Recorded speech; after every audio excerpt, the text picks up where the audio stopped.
I'm not one to usually get in on hype trains. I'll often see a trailer or an announcement and go, huh, looks pretty cool, I'll probably play it, but I won't think about it until it's out. Because what the fuck is that gonna do? It won't come out any faster the more I think about it.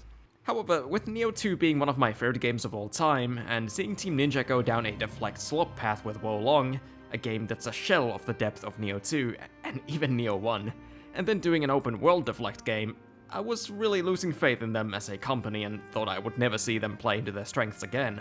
And then, this happened. Nioh 3 got announced out of nowhere, and instead of just letting the mere thought of it coming out excite you, or a trailer convince you it's going to be something special, they released a demo to do the talking.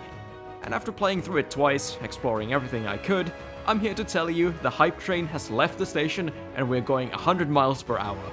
This was some of the most fun content I've played in a while, and it's just an alpha demo, and as such even many of the base mechanics are incomplete or missing. For example, we only have 6 melee weapons, when in Nioh 2 we had 11. But I'm not gonna start dooming about that and just focus on what the devs tailored for experimentation here. Nioh has always been all about builder making and going crazy with your toolkit, so obviously you're not gonna get the full experience here.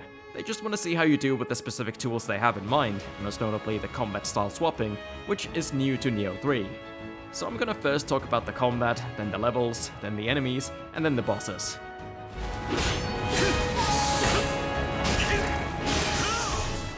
So with the combat styles, you have two of them, Samurai and Ninja. Samurai is your usual Nioh gameplay, but with some changes, while Ninja is Ninja Gaiden in Nioh. In Nioh 2 we played as half Samurai, half Yokai, which came with the benefit of Yokai Soul Core abilities. These were game-changing from Nioh 1, which didn't have them, and it allowed for much more aggressive playstyle, since while using Soul Cores you regenerate ki. Same with burst counters, and both of these do make a return in some form. For the time being at least, Soul Cores have been reduced to being just spells. They're still fun and cool, but they don't fit the same role as they used to. I no longer use them as filler moves when I'm out of ki, or as desperation moves when I'm close to dying. It makes sense because we're not half Yokai in Nioh 3, but rather half Ninja. Switching between styles is the new burst counter, which is interesting. I think so far Nioh 2's system was superior with there being 3 different burst counter moves that require you to react differently to burst attacks, whereas here it's just a very tight parry window, or a thing you can interrupt with the use of Guardian Spirit skills, but that one won't always be available. Plus, attempting to counter means you swap styles, which you might not have planned on doing otherwise, so I could see that getting a little annoying at times. The worst thing right now is that the timing seems inconsistent and sometimes doesn't feel like it registers at all. Skill issue? Maybe, but could also be a demo thing that gets patched later down the line. After all, I am a god gamer. Surely I would never miss a parry. I will say using the feral dodge in Nioh 2 was the most satisfying way to counter these attacks, and Nioh 3's version just doesn't hit the same. And so far the burst attack animations themselves have felt less readable than in 2. Some of them straight up are unreactable. It's a shame because their readability, in most cases in Nioh 2, was the best thing about them in my opinion. So this mechanic is in my opinion the biggest downgrade from 2 to 3 so far. It's still good, but not excellent, and I'm used to excellency. Also, with there barely being any Guardian Spirits in the demo, I can't say much about the skills attached to them, except that there's going to be an adjustment period with these skills taking up the block plus light attack slot, which used to be for different weapon skills. Instead, a lot of the weapon skills utilize the use of directional movement, and that definitely takes more getting used to. But from what I've tested, they seem fun enough and have potentially different utilities, some possibly being better for single target or being evasive, and others for groups. And as mentioned before, they can be used to interrupt burst attacks if you don't feel like style swapping. While I currently definitely prefer the old block attacks for their variety and being specific to each weapon, these do kinda fill in the void left by Soul Cores in the sense that they come in handy to fill in the gaps when you're recovering ki. I guess I have to mention the living weapon mechanic, a temporary buff that lets you go super spammy with no repercussions. They continue existing, and people who like them will probably continue liking them. I don't really care much for them, I only really use them if I'm close to death. But the movesets for them do seem more varied than the Yokai form in Nioh 2. I'll give them that. What? While Guardian Spirit skills make up for a loss in combat flow, we have the ninja style that takes it to a whole other level. Let's talk about the ninjas. It's a blast. A new element to consider for combat is the jump mechanic, which shines especially for ninjas who can maintain airtime longer for both evasive and offensive maneuvers. I've always gotten special satisfaction over being able to experiment and try finding attacks I can jump counter, and that's already been an absolute blast for the little bit I've tried in the demo. Ninjas are also faster, more mobile, they can dash through huge distances in an instant. Instead of key pulls, you have a quick dash, as well as perfect dodge at the last moment, similar to Wukong. And they can use ninjutsu on the fly much smoother than before. I never really cared that much for ninjutsu before myself, but now it feels like a dynamic part of the toolkit, and I like it a lot. When you're out of ki, using these can help fill the gaps. It also helps you regenerate their usage by just engaging in combat, so you don't feel like you're wasting resources by using them. The weapons available for ninja style in the demo were Kusarigama, claws, and dual swords, and all of them function very differently from the prior games. What stood out to me was how you can freely transition from light attacks to heavy attacks and vice versa without having to pause, so even if you don't have a skill assigned as a combo finisher, you can just make your own as you wish. Some of the skills are familiar, but base moveset is reworked to be faster, and so far there's no stances. My hope is that they don't completely replace the old versions of these weapons and that ninja style just has its own versions of them. Because while they're really fun to use, they definitely don't have the depth and customization that the old ones had, so far anyway, and it would be a damn shame to throw all that away. So hopefully samurai and ninja styles both get their own versions of each. That would be sick. But overall ninja style is immensely fun even in its current state. Weapons are more fluid, even if not as deep, and the added mobility and ease of use for tools makes up for what's been lost. It's just insanely cathartic to dash around and jump counter half the attacks of every enemy. So with how good the ninjas are, the samurai style has had to undergo some changes to keep up. Most notable change is that by engaging in combat you build up a buff for your heavy attacks, which will boost their damage and make the first heavy free of ki cost. I like this because it gives you something to sort of build up to in your rotation, as well as give extra incentive to use different attacks you may otherwise not use. And since the buff doesn't instantly deplete, you can come up with some fun combos to execute to get the most out of it. Skills are currently quite lacking, but again can attribute that to alpha demo. What we do get is pretty fun with the stance and weapon specific ki pulse attacks, which also count as heavy attacks. Very satisfying to pull off, and for Odachi and the sword, the two samurai weapons I used, spear, they feel like they fit in perfectly utility-wise. High stance is a good strong follow-up for single target, mid stance is good for hitting multiple enemies, and low stance lets you stay evasive. Jump attacks are also of course available for samurai, though they aren't as good as for ninjas, but what the samurai do get that's absolutely ridiculous is Wolong style deflections. Now the prior Nioh titles did have parries, but nowhere on the same level of universal effectiveness and ease of use. These can deflect anything other than grabs and burst attacks. They refund you ki, build up your heavy attack buff, and can knock enemies off balance. While it is extremely satisfying to use, I do worry a bit about its effect on the dodge gameplay for samurai. Each stance having its own unique dodge was a key component to the defensive play of Nioh 1 and 2, but with deflects being 9 times out of 10 the best solution, I wonder how much that's going to matter. Could it be that high stance will now just be the best stance for nearly all circumstances as you no longer have to worry about the slow dodge roll? I certainly hope not, but I don't see how they can make it not the case. Of course, if you play ninja or swap around between the two a lot, it won't be just a deflect game, and that is good, but I hope samurai itself won't just become high stance slop, you know? So overall, I really like swapping between the two styles. They can help with different combat scenarios. Like ninjas are better at attacking airborne enemies, as well as using fire ninjutsu to quickly dispatch little omibozus. So overall, how is Nioh 3's combat shaping up? Well, despite a couple concerns, I think it's absolutely phenomenal. Absolute cinema even. In its unfinished neuter demo state, it's already like 10 out of 10 combat. Only full release will tell if it surpasses Nioh 2, but I'm already enjoying it more than I did Nioh 2's demo, which was just a slight taste of the real thing. So I just hope we get a shit ton more skills so its level of depth is in the same realm as Nioh 2. That way, it can be 11 out of 10 combat.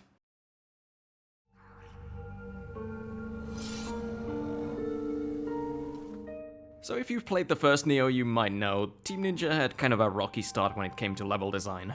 But the staple of the two Niohs was the mission-based structure. You pick a mission in the region map for both main missions and side missions, and you kind of felt obligated to do at least some of the side missions so you didn't fall behind on levels. This sometimes made them feel like chores. But if you've heard some of the word of mouth online, there's a phrase going around regarding Nioh 3's take on levels. It's Nioh, but open world? The worry that rose from that, for me anyway, was that it would be Rise of the Ronin type flat open fields and generic little camps and forts for content. I know a lot of people like Ronin, and I'm sure it has its good points, but personally I'm just burnt out on the open world trend. It just feels like too many of them try to waste your time by padding out the content. But thank the demons below, Nioh 3 doesn't do that. It goes for semi-open world, which feels more like a traditional Nioh mission, but more expansive, with more breathing room and more optional side paths. But it's not just semi-open world, but a mix of that and more focused, linear levels with the Crucible missions, which I'll talk a little bit about separately. How open the semi-open world is going to be exactly remains unknown, but I would guess you have several sub-areas like the one in the demo, and they fill up one large region, and that those regions will be separated like they were in prior games. With several roads leading in different directions, which are currently blocked, I get the sense that the game may be less linear than what came before. If so, that is massive dick energy. And I want to say, for the little bit we get of this one single sub-area, I liked it quite a bit. It has its open world classics like follow the cat that leads you to treasure, or shoot this flying thing for a reward, albeit both are cuter than the comparables, and some spread around little camps and towns. But I felt all of them were worth clearing out and didn't come across like they were there to pad out the game or give you a to-do list. Firstly, just because I enjoy the combat immensely and so the promise of more content isn't a threat of boredom in any instance, but also because the loot has been crazy worth it. Like always, enemies drop a shit ton of gear and most of it you ought to just sell or dismantle, and if you find that tedious, that's going to continue being tedious. Sorry about that. I've come to accept it as part of the game even if it's not a thing I always want to bother with, but the loot that I am very interested in is samurai and ninja locks, as well as soul cores and secret skill texts. These seem to typically give you passive bonuses, and when you hear passives you probably think, oh lame, it's gonna be like 2% extra crit chance or some shit like that. But no, it's like 15-17% increases, as well as enhancing dodges and deflects. Game-changing shit, basically. But you can't equip all of them, so you have to choose wisely as you get more and more of them. So I think that's great. This means side quests are also worth doing for more than just keeping up level-wise, and I find it very promising what they've done with them so far. They're found in the same semi-open world area as the main objective, so you come across them more diegetically than the usual side mission formula. Not that I play Nioh for its immersive world and story, but it did make the interactions with the quest givers feel kinda disconnected when you just press on a thing in the map and a guy appears as if he's approached you to request for help. Where did we meet? And when? Did you just walk into my shitty little hut, or what? Who the fuck are you even? So coming across them during actual gameplay made it just feel more natural, and I like that doing them will spawn enemies specific for the quest, like the giant Gaki who's just chilling and eating. These were still very small in scope, and the quest givers were nameless ghosts, so time will tell if there's gonna be more elaborate optional missions with named characters. The locations in the demo felt varied while staying consistent to its theme, with some more foresty bits, bandit camps in the outskirts, hidden paths, cliffsides, ravines, farm fields, and villages in ruin. These games have never been top of the line graphically, but it's the art style that always carried them. You can see what happens when the heavy stylization is removed and you instead have mediocre graphics and lifeless visuals in Wo Long and Rise of the Ronin. In my subjective opinion, of course. But I believe they have outdone themselves in Nioh 3's visuals, surpassing even the prettiest parts of Nioh 2. Do keep in mind I'm playing in performance mode, which favors FPS over graphics, so maybe that would make a difference in the one area where I think it looks awful. The water. What the fuck is this shit? Other than that, it's vibrant, warm, with a strong contrast, and lighting seems stronger than in their previous work. This became especially clear when I stepped into the Crucible, which is what I'm specifically referring to when I say it surpasses Nioh 2's visuals. God damn, is it gorgeous. And it's a hella good level too. This is more akin to the classic Nioh missions, with enemies around every corner, thoughtfully made encounters and traps, and more tight and linear level design. Jumping does add more to the navigation though, and I found that nice. Only kind of downside was that it was very crammed. And I don't mean just in content, but like, there's shit everywhere. Some paths being blocked by debris and yokai things, and it's just very messy. So I could see someone finding it a little overwhelming to traverse. The map is of little use here, and I did get lost at a couple points, but nothing too bad. The gimmick to Crucibles is that enemies are stronger, same way as they were in Dark Realms in Nioh 2, and being hit by them will decrease your max health until you strike them back to regain it, and your soul cores pack a bigger punch. There are mini Crucibles found in the open world as well with the same effects, but so far they have been so tiny that they're not really worth talking about. And I'll be honest, I kept forgetting that the live corrosion thing existed. It didn't really change how I played. Maybe in a harder level it would, but this was not too bad at all. My only concern for the Crucibles right now is what kind of variety we'll see for them. If it's going to be this same style for all of them, but with say frost instead of fire, then that's lame. All in all though, the areas are looking like a very promising part of Nioh 3.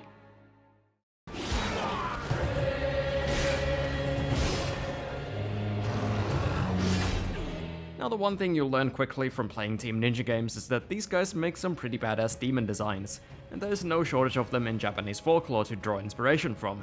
Yet a common complaint is that they just don't make enough of them. But Nioh 2, while only introducing a little over 10 new yokai for the base game, did at least have the benefit of using and repackaging Nioh 1's enemies, so it managed better than either Nioh or Wolong. Evidently Nioh 3 will keep the trend of bringing back familiar foes, and how many new ones are on the table remains to be seen. At least some of the reused enemies have seen improvements, like the little Umibosus having area of effect water droplets, making them more effective coupled with other enemies, medium-sized Gaki shotting on you if you get behind them, and the Wheel Monk sliding across the ground sideways, which is a perfect attack to jump dodge. I can't believe it, I actually like the Wheel Monks now. As for entirely new enemies, what I can say about their quantity is that the demo alone already has about the same amount of new yokai as any of their other games have in their entirety of their base games. Mostly we have new fodder types, enemies who won't alone be too imposing, but complement others well in groups. They have funny looking designs, satisfying weak spots to exploit, as is the norm for yokai, and in the case of the wasps I like that they're best dealt with using ninja style and they encourage jump attacks.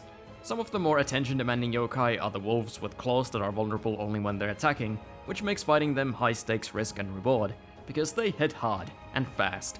Giant Gaki are good for how they're slower, but continuously bring more little Gaki into the fray and turn it into this raid-like fight where you have to constantly move around, try hitting the legs while avoiding both the minions and the giant Gaki attacks.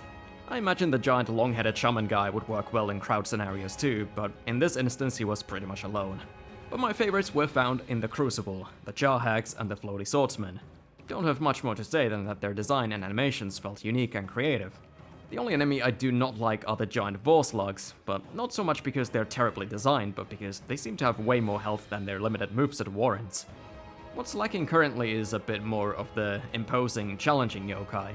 So far there hasn't been any that would really make me go, oh fuck, this guy, when thrown into the clutches of one, the way I would feel when coming across one of those freaky lickers or giant birds from Nioh 2 Final DLC.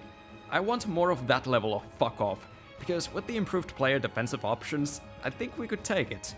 Which brings me to humans, because with no notable changes to them, they just can't keep up. You need at least 3 or more humans before they pose any threat.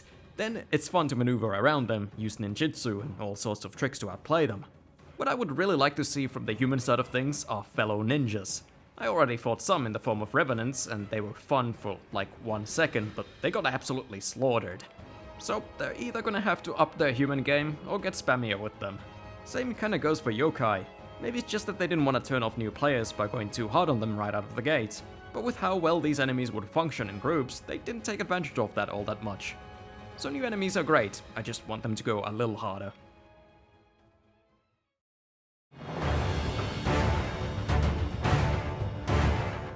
Lastly, but mayhaps not leastly, let's talk about the 4 Ish bosses. You'll see where the Ish comes in just a second. Tutorial boss Yamagata Masakage is a complete fucking joke. Absolute clown boy. That's probably the desired outcome considering he's like 5 minutes into the demo, so I'll assume he's not an entirely good representation of the type of humans we'll see going forward. As all Nioh players will know, human bosses are pretty much always a one-sided affair. Either you get one-shot, or you absolutely bully them. They did get better at balancing them in Wolong of all places, with some like Lu Bu and Blindfolded Boy being straight up awesome, and I hope they take lessons learned from those, as well as Rise of the Ronin probably. I didn't play much of it, but that game is nothing but humans, so surely it's given them some useful lessons. And again, with responsive deflections and ninja styling, I know you can make something special. Give us humans who won't get stun locked, who can jump and dash around to match our agility, and I will soy all over it. Then in the semi-open world section we can find a Mizuki refight and a Blood Edge Demon, also a remixed Nioh fella. Mizuki is mostly the same, with a couple new attacks and mix-ups and combo chains, which are nice. When I first found him he was pretty scaled up stat-wise, but that's the neat thing about semi-open world. You can easily come back to it once you're stronger. So if you're gonna do refights from previous games, this is the bare minimum I wanna see. It's a fun fight, even if it's not as memorable as he was as the tutorial fight in Nioh 2. Blood Edge, however, is not the bare minimum, he's the covered maximum, and he fucking kicked my fucking ass! Oh my god, he's crazy and unrecognizable. Probably the hardest boss out of the whole bunch for me, but I think it's great. He spawns in places where a lot of players have died, and the 2 times I fought him in different places, he fought a little bit differently, using different elements. So it's hard to tell what their place in the grand scheme of things is going to be, but I'll be sure to go out of my way to hunt them from time to time, because they're a ton of fun and have some good rewards. Best case scenario, we'll have more super versions of old and new yokai. But that said, in all honesty, we really have just one proper boss in this demo. Jakotsu Baba, the Snake Hag. I don't think any of us need to worry or give them all that much feedback on yokai bosses, because I think they've proven they've got it. And this boss, I think, is among the better ones. Which is crazy if she's really going to be the first major boss. I guess she could be a mid-game boss just used for the demo, but either way, I'm glad she was. She feels like an upgrade from Nioh 2's bosses in the sense that you can't just outspace her attacks by backing away. Her snakes won't let you, and she can even alternate her combos to adjust to you getting out of reach or behind her. You have to dodge or deflect, both of which feel great to use here as she has some longer, fast combos. And if you're ninja, you're gonna have to use good positioning, on top of just timing it right. And you can benefit from the jump attacks quite frequently. And if you're samurai, well, I again wish there was more reason to not just deflect everything, it does feel like a good Wolong boss. For comparison's sake, I tried counting the number of moves she and Enenra have, with Enenra being the alpha demo boss for Nioh 2. I didn't count the individual attacks within a combo, but rather the whole combos as one attack, so with that method, Jakotsu Baba has about 20 attacks, while Enenra didn't crack 10. That's not to say that Jakotsu Baba is my new favorite boss, but it is to say that they have clearly upped their game. She also has more combo mix-ups than any Nioh 1 or 2 yokai, so for us mix-up enthusiasts, I think we're gonna be eating well in Nioh 3. And of course, she looks really cool, who could have guessed? Another case of Team Ninja taking Japanese folklore and giving it the badassifying treatment. This was also the one time the music stood out in the demo for me, so I think that's worth mentioning. This boss is straight up fantastic. So in summary, we have top tier combat, great levels, great enemies, and a top-notch boss. I think it's looking pretty damn good. If you want to give the demo a shot yourself, you're gonna have to hurry, I think it's gonna close in a few days. Do keep in mind though, an alpha is an alpha. If you miss it or you don't have a PS5, I hope this video did an okay job at telling you why I'm excited, and if you agree with the things I've said, maybe you'll share that excitement. All that concerns me in the slightest is what we haven't seen yet. More weapons, more skills, more reason to dodge as samurai, different kinds of crucibles, more dangerous yokai, stronger humans, and please bring back Split Staff in its full glory. I can't live without it. Sorry if this video was a little rough around the edges, I have a plane to catch tomorrow so I didn't have the time for redrafts. Plus the demo is almost closed, so that too. Thanks for watching, Magic Kittens.